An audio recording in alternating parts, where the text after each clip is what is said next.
Hello guys, welcome back to my channel. आज मैं new BL drama revamp the undead story की episode 1 explain करूंगी। Series शुरू करने से पहले मैं थोड़ा स्टोरी बता देती हूँ। एक पुरानी चीजों के दुकान का मालिक पुन को उसका एक दोस्त जो एक गैलरी का मालिक है, एक डैमेज हुए पेंटिंग को रिस्टोर करने के काम में नियुक्त करता है। इस प्रक्रिया के दौरान पुन खुद को घायल कर लेता है और अनजाने में उसका खून उस पेंटिंग में लगने से रामिल, एक वैम्पायर वंश का आखिरी वंशज जो एक सदी से भी ज्यादा समय से उस पेंटिंग में फंसा हुआ था, वो मुक्त हो जाता है। हालांकि रामिल शक्तिहीन होकर बाहर आता है और हंटर्स द्वारा लगातार पीछा किए जाने का शिकार बन जाता है। रामिल को उसकी खोई हुई शक्तियां वापस पाने में मदद करने के लिए पुन रामिल के पूर्व सेवकों को खोजने के लिए एक यात्रा पर निकलता है जो अभी इंसानों के बीच छिप कर रहे हैं। तो चलिए अब एक्सप्लेनेशन स्टार्ट करते हैं।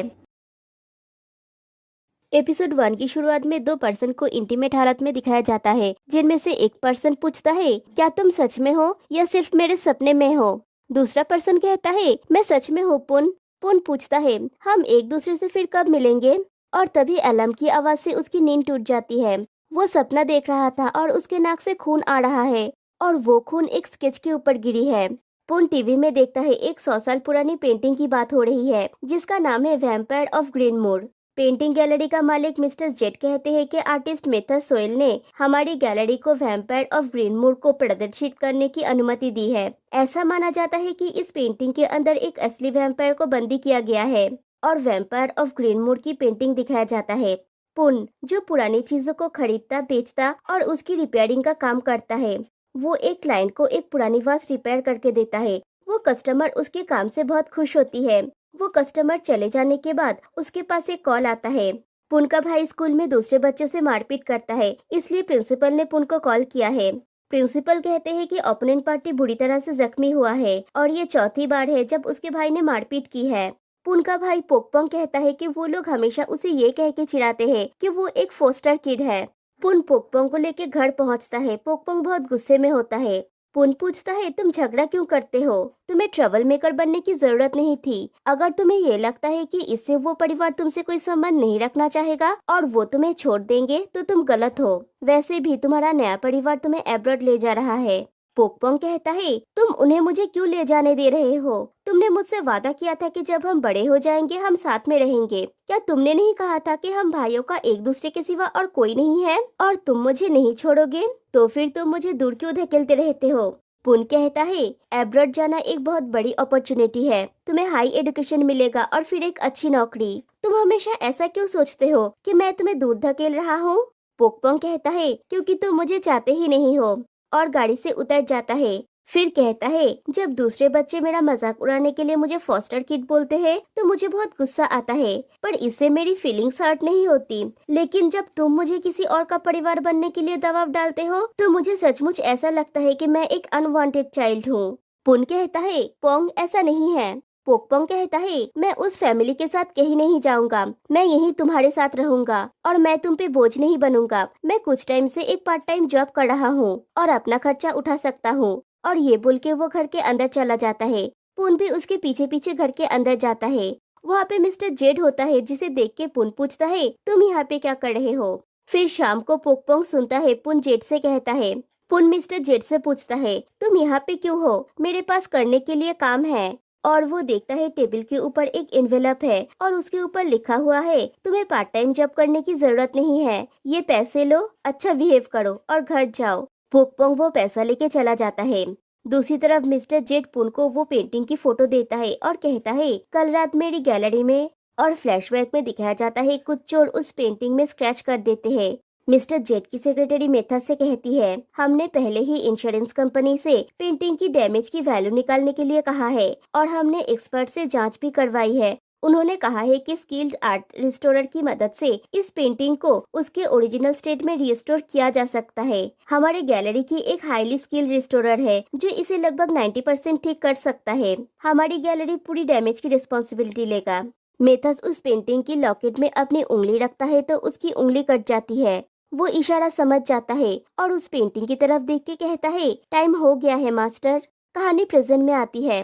जेट कहता है अनुमान है कि नुकसान बहुत ज्यादा है, इसलिए इंश्योरेंस कंपनी और मैं दोनों मिलकर आधा आधा भुगतान करेंगे। इस साल मेरी गैलरी निश्चित रूप से घाटे में रहेगी। लकीली पेंटिंग की ओनर ने इसे रिस्टोर करने की परमिशन दे दी है, लेकिन फाइनल अप्रूवल देने से पहले वो तुमसे मिलना चाहते हैं, इसलिए मैं तुमसे पूछने आया हूँ, क्या तुम ये काम करने के लिए तैयार हो? ये आखिरी होगा। मैं वादा करता हूँ कि इसके बाद मैं तुम्हें फिर कभी परेशान नहीं करूँगा। और पुन वो काम करने के लिए मान जाता है। नेक्स्ट डे पुन जेट के साथ आर्ट गैलरी में जाता है। जेट उसको मेथस के पास लेके जाता है और पुन को मेथस से मिलवाता है, लेकिन मेथस क्रॉसवर्ड सॉल्व करने में बिजी होता है। क्रॉसवर्ड सॉल्व करने के बाद मेथस पुन से पूछता है, क्या आप उस पेंटिंग को पुनर्जीवित कर सकते हैं? पुन हाँ कहता है। मेथस जाके उसे हैंडशेक करता है और जैसे ही उसके हाथ को टच करता है उसे कुछ महसूस होता है और वो कहता है, तो फिर मैं इसको आपके हवाले छोड़ता हूँ मिस्टर पुन। रात को पुन उस पेंटिंग के पास जाता है और उसे टच करता है और उसका भी उस लॉकेट से उंगली कट जाती है और वो देखता है वो पेंटिंग के अंदर चला गया है। चारों तरफ कैंडल्स जल रहे हैं और वो पेंटिंग वाला पर्सन सामने बंधा हुआ है। उसका लॉकेट वैसा ही है जैसा उसने स्केच बनाया था और ये वही पर्सन है जिसको वो सपने में देखता है, जिसने उसे सपने में अपना नाम रामिल बताया था। पुन उसका नाम कहता है और वो पर्सन अचानक से जाग जाता है और पूछता है, तुम कौन हो? तुम मेरा नाम कैसे जानते हो? पुन कहता है, मुझे नहीं पता। और तुम कौन हो? तुम वास्तव में क्या हो? ये जगह कौन सा है? और वो नेकलेस? रामिल कहता है, मैं एक वैम्पायर हूँ। और उसकी हाथ जो चेन से बंधी हुई है वो टूट जाती है। फिर पुन की आंख खुलती है और वो देखता है वो और वो वैम्पायर रामिल दोनों उस पेंटिंग के सामने पड़े हैं। रामिल अभी भी बेहोश है। पुन उठ जाता है और रामिल बेहोशी में ही दर्द से चिल्लाने लगता है। फिर वो शांत हो जाता है। पुन उसे जगाने की कोशिश करता है।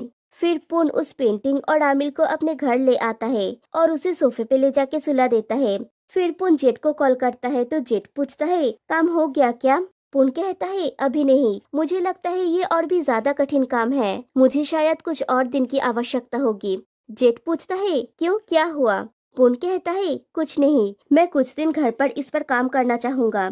जेट पूछता है, तुम श्योर हो कि कोई प्रॉब्लम नहीं है? पुन कहता है, डोंट वरी, मैं हमेशा की तरह काम पूरा करूंगा। और कल कट कर देता है। रामिल नींद में बड़बड़ाता है कि मुझे भूख लगी है और पुन उसके लिए खाना बनाने चला जाता है। कुछ देर बाद खाने की खुशबू से रामिल उठ जाता है। पुन उसे कहता है, अगर तुम्हें भूख लगी है तो खा लो, हम बाद में बात करेंगे। लेकिन रामिल खाना खाने जाता है तो उसका मुंह जल जाता है। पुन कहता है, गरम है, पहले इस पर फूंक मारो। रामिल पूछता है, तुम कौन हो? पुन कहता है, मेरा नाम पुन है। मुझे पूछना चाहिए कि तुम कौन हो? तुम उस पेंटिंग से बाहर कैसे निकले? रामिल कहता है, मैंने तुम्हें पहले ही बताया था कि मैं एक वैम्पायर हूँ। पुन कहता है, लेकिन तुम उन वैम्पायर जैसे बिल्कुल नहीं दिखते हो जिन्हें मैं जानता हूँ। रामिल कहता है, वे वैम्पायर कैसे है? तुम उन्हें पहले मिल चुके हो? और उसके फेस के एकदम सामने आ जाता है। पुन जाके टीवी ऑन करके उसे टीवी में वैम्पायर दिखाता है और कहता है, ये ड्रैकुला है, मैं इस वैम्पायर को जानता हूँ। ये एक खून चूसने वाला प्राणी है, उसके दांत नोकीले हैं और वो डरावना है। तुम उसके जैसे बिल्कुल नहीं दिखते। रामिल कहता है, मैं भी ऐसा कर सकता हूँ। और वो पुन के गर्दन पे बाइट करने जाता है, लेकिन नहीं करता और कहता है, लेकिन मैं ऐसा नहीं करूँगा, मुझे इंसान का खून पीना पसंद नहीं है। पुन की तो जान में जान आती है। रामिल कहता है, ऐसा लगता है कि तुम्हें अभी भी विश्वास नहीं हो रहा है कि मैं एक वैम्पायर हूँ। मैं तुम्हें अपनी शक्तियाँ दिखाऊंगा। और वो अपना रूप बदलने की कोशिश करता है, लेकिन नाकाम हो जाता है। रामिल सोचता है, क्या मेरी शक्तियाँ खत्म हो गई है? फिर कहता है, मैं तुम्हें एक और शक्ति दिखा सकता हूँ। और वो भागने की कोशिश करता है, लेकिन उसमें भी नाकाम हो जाता है। पुन कहता है, मुझे लगता है कि तुम्हें रुक जाना चाहिए। रामिल टीवी में दिखा के पूछता है, क्या तुम जानते हो कि मेरी तरह का व्यक्ति उस चीज में क्यों है? पुन कहता है, उस चीज को टीवी कहते हैं और तुम एक सीरीज देख रहे हो, ये सच नहीं है। रामिल पूछता है, तो क्या इसका मतलब ये है कि टीवी पे दिखाए जाने वाले वैम्पायर असली नहीं है?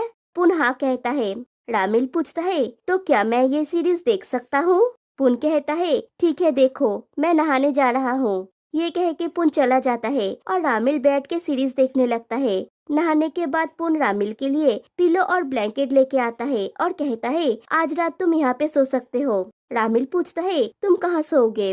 पुन कहता है, मैं अपने बेडरूम में सोने जा रहा हूँ। रामिल पूछता है, तुम्हारा बेडरूम में बेड है ना? पुन हाँ कहता है। रामिल पुन के साथ उसके बेडरूम में सोना चाहता है लेकिन पुन मना कर देता है और कहता है इससे वो अनकंफर्टेबल फील करेगा। रामिल कहता है ठीक है, मैं तुम्हें और परेशान नहीं करूँगा। पुन उसे सीरीज बंद करके सोने के लिए कहता है।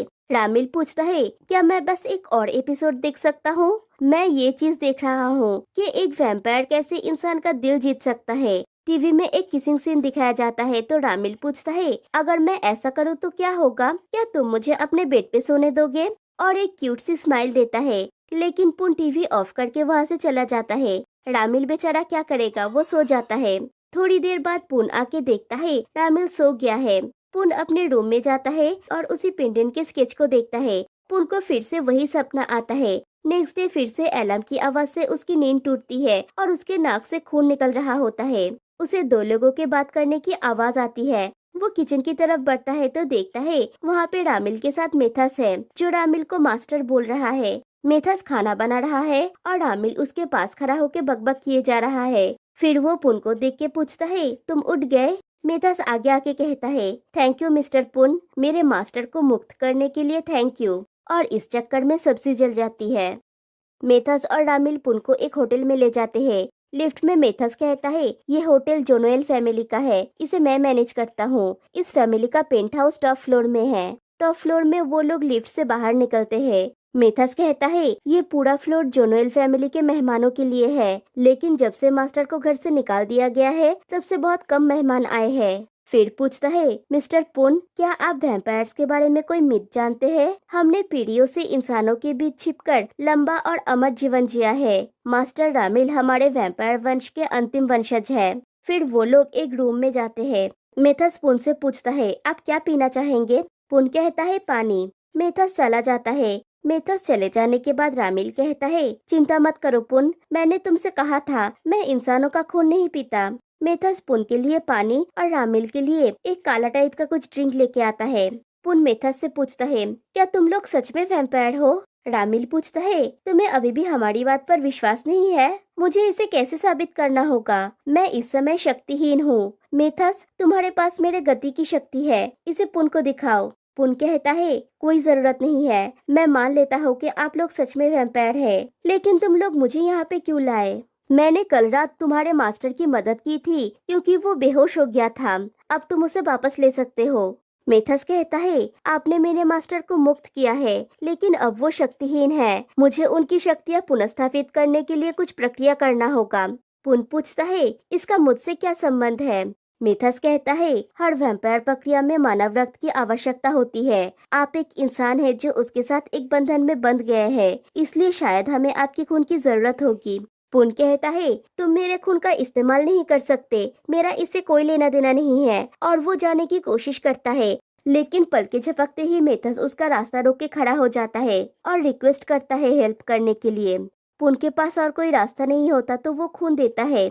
मेथस कहता है इंसान का खून सर्वोत्तम माध्यम है, हमें प्रक्रिया के लिए आपका बस आधा कप खून चाहिए। मुझे आशा है कि आप समझ सकते हैं कि हमें ये क्यों करना पड़ रहा है। मास्टर रामिल को अपनी सारी शक्तियाँ पुनः प्राप्त करनी होगी ताकि हम उन्हें फिर से अपना लीडर नियुक्त कर सके। हमारे वंश को एक लीडर की आवश्यकता है, क्योंकि हम सभी का शिकार ऐसे लोग कर रहे हैं जो खुद को शिकारी कहते हैं। एकमात्र व्यक्ति जो हमें बचा सकते हैं वो है मास्टर रामिल। और मेथस वो खून ले जाके रामिल के बाथटब के पानी में मिला देता है। रामिल पूछता है शियार और मिखिन कहाँ है? मेथस कहता है मैंने उन दोनों से संपर्क किया है, लेकिन रामिल कहता है नहीं, मैं खुद उन्हें ढूंढूंगा और जोनेल के पास वापस लाऊंगा। फिर मेथस अपना हाथ काट के रामिल के सामने ले आता है तो रामिल उसके हाथ में बाइट करता है। मेथस चिल्लाने लगता है। पुन को दूसरे रूम से चिल्लाने की आवाज सुनाई देता है। उसे याद आता है कि जाने से पहले उसने मेथस से पूछा था आपने कहा था रामिल और मैं एक बॉन्ड शेयर करते हैं, इसका मतलब क्या है? मेथस ने कहा था आप ही है जिसने उन्हें मुक्त किया है, सिर्फ आप ही ये कर सकते हैं क्योंकि मास्टर रामिल ने आपको चुना है। सही समय आने पर आप समझ जाएंगे। फिर जाने से पहले कहता है मेरे जाने के बाद आप दरवाजा बंद कर लीजिए और जब तक मैं आपको ना बुलाऊं कमरे से बाहर मत निकलिएगा। मुझ पे भरोसा रखिए, ये आपकी सेफ्टी के लिए है। कहानी प्रेजेंट में आती है। जब पुन मेथस के चिल्लाने की आवाज सुनता है वो दौड़ के वहाँ पे जाता है जहाँ से आवाज आ रही है। इधर मेथस अपनी प्रक्रिया कर रहा है। जब पुन वहाँ पे पहुँचता है मेथस कहता है मैंने तुमसे क्या कहा था, अभी अपने रूम में जाओ। पुन वहाँ से भागने लगता है और मेथस भी उसके पीछे भागता है। अब वो बदल चुका है, वो पुन की जान की दुश्मन बन चुका है। पुन मेथस से बचने के लिए भागता है, लेकिन आखिर में मेथस उसे पकड़ लेता है। वो उसका गला दबाने लगता है। पुन रामिल का नाम बरबराता है और रामिल वहाँ पे आ जाता है। फिर दिखाया जाता है रामिल जिस दो पर्सन के बारे में बात कर रहा था, शियार और मेकिन, उन दोनों पर्सन को। एक तो डॉक्टर है, उसके फोन पे मैसेज आता है कि मास्टर वापस आ गए हैं। जैसे ही वो मैसेज देखता है वो डरने लगता है। ट्रीटमेंट करते वक्त उसका हाथ कांपने लगता है। दूसरी तरफ एक और पर्सन को दिखाया जाता है जिसके कंधे पे एक कौवा बैठा है। जब उसे रामिल के लौटने की बात पता चलता है वो कहता है, हमारा मास्टर फाइनली वापस आ गया है। उन्हें मुक्त किसने किया? एक इंसान। इंटरेस्टिंग। उनकी स्वागत की तैयारी करते हैं और यहाँ पे फाइनली एपिसोड 1 एंड हो जाती है। तो गाइस आज के लिए बस इतना ही। गाइस मैं एबीओ डिजायर की एक्सप्लेनेशन कंटिन्यू नहीं कर पा रही हूँ क्योंकि मुझे उसके लिए स्ट्राइक मिल गया है। तो फिर मिलते हैं नेक्स्ट वीडियो में, तब तक के लिए बाय बाय।